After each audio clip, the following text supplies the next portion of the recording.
किसी को अंदाजा नहीं था कि यह शिकार एक खेल से बढ़कर जीवन और मृत्यु की जंग बन जाएगा।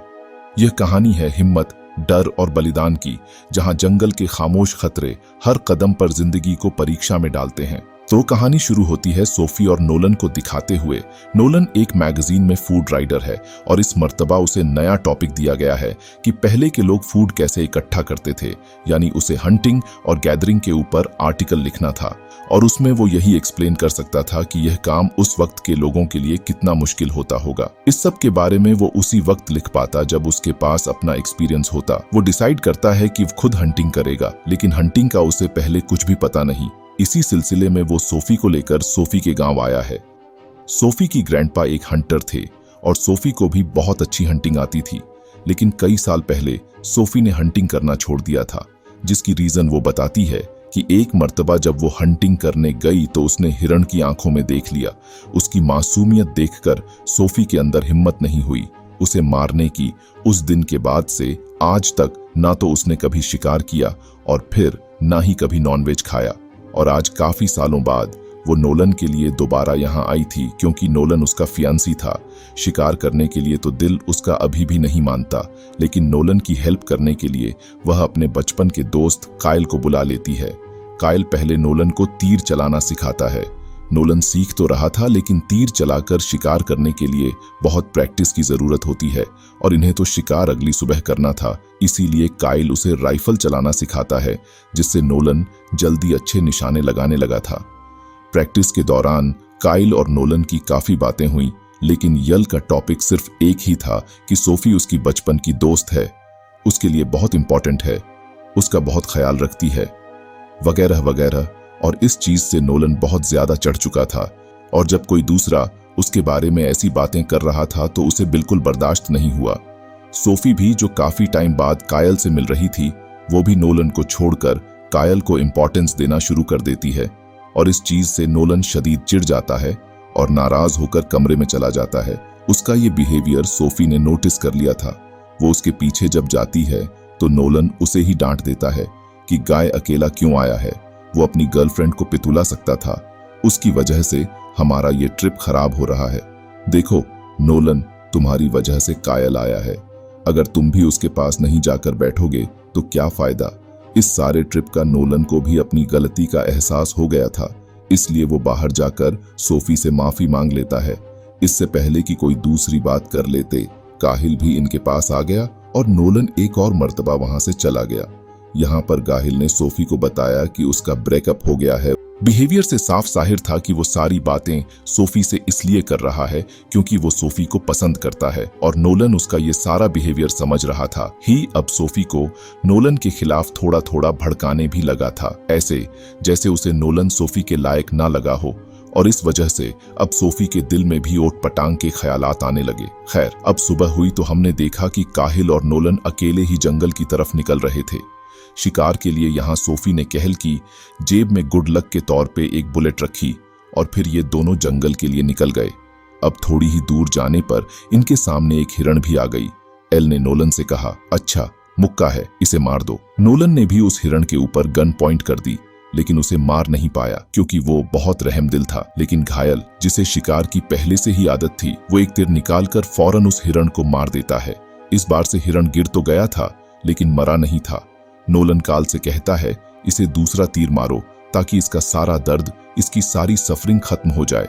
लेकिन गाहिल ऐसा करने के बजाय दूर खड़ी एक और हिरण पर उसी के हाथ से बंदूक पकड़कर शूट कर देता है। इस बार से हिरण जख्मी तो हो जाती है लेकिन गिरती नहीं, बल्कि मौका पाते ही वहां से भाग जाती है। हिरण के जिस्म से खून निकल रहा था, जिसका पीछा करते हुए जल्दी से कायल उसके पीछे भागा, लेकिन थोड़ी ही दूर जाने पर वो निशान खत्म हो गए। पीछे से नोलन बार बार यल के ऊपर चिल्ला रहा था, छोड़ो इस हिरण को। जिस हिरण के ऊपर पीछे वार किया है, पहले उसे जाकर मारते हैं ताकि उसकी सफर खत्म हो जाए। एक तरफ हिरण के भागने और दूसरी तरफ नोलन के शोर में जाने की वजह से ये बुरी तरह फ्रस्ट्रेट हो गया था। खैर, अब वो नोलन के पीछे ही जाता है उस हिरण को मारने के लिए। तो यहाँ जाकर ये लोग शौक रह जाते हैं क्योंकि एक भेड़िया उनके सामने उनके शिकार किए हुए हिरण को खा रहा था। कायल को इन सब चीजों की आदत थी। वो यहाँ पे स्टिल खड़ा हो जाता है, जबकि नोलन के तो डर के मारे पसीने छूट गए थे। वो यहाँ से भागना चाहता था लेकिन कायल उसे कहता है, रुक जाओ, बिल्कुल सीधे खड़े रहो, जमक हिलने की कोशिश की तो मारे जाओगे। खुद भी घायल सीधे खड़े रहते हुए अपने पीछे से गन निकालने की कोशिश कर रहा था, लेकिन गन उसकी पिछली पॉकेट में फंस गई थी। नोलन से राह नहीं किया और उसने जल्दी से पीछे मुड़कर यल की गन को फ्री कर दिया और उसके हिलते ही भेड़िया ने उसके ऊपर हमला कर दिया।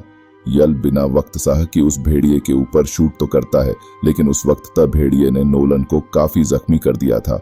यहाँ 2 और भेड़िए भी आ चुके थे, जिनमें से एक के ऊपर कायल शूट करके उन दोनों को वहां से भगा देता है। जख्मी नोलन चीख चीख कर अब काल घायल पुकार रहा था और घायल को तो उसकी हालत देखकर ही शौक लग चुका था। उसे समझ नहीं आई कि वो क्या करे। नोलन को यहीं जख्मी छोड़कर वापस चला जाता है। ममता कामता वो जैसे ही सोफी के पास पहुंचा तो अब उसकी हालत और भी ज्यादा खराब हो चुकी थी, क्योंकि उसे समझ नहीं आ रही थी कि वो सोफी को बताए। क्या सोफी उससे पूछते हैं, नोलन कहाँ है? घबराते हुए उसने जवाब दिया, नोलन के ऊपर भेड़ियों ने हमला कर दिया। मैंने उसे बचाने की कोशिश तो की, लेकिन तब तक भेड़ियों ने उसे काफी जख्मी कर दिया था। सोफी की आंखें फटी की फटी रह गई। शिकारी पे यकीन नहीं हो रहा था। वो उसे पूछती है, नोलन जिंदा भी है या मर गया? काहिल कहता है, पता नहीं, मैं उसे वहीं छोड़ आया। अब नोलन को बचाने के लिए वो करीब से अपना कुछ जरूरी सामान उठाती है और नोलन को बचाने के लिए जंगल की तरफ निकल जाते हैं। अब क्योंकि सूफी ये नहीं जानती थी कि कायल और नोलन के साथ वो हादसा कहाँ पे हुआ, इसीलिए कायल उसके साथ जाता है। जब तक ये लोग जंगल के उस पॉइंट पर पहुंचे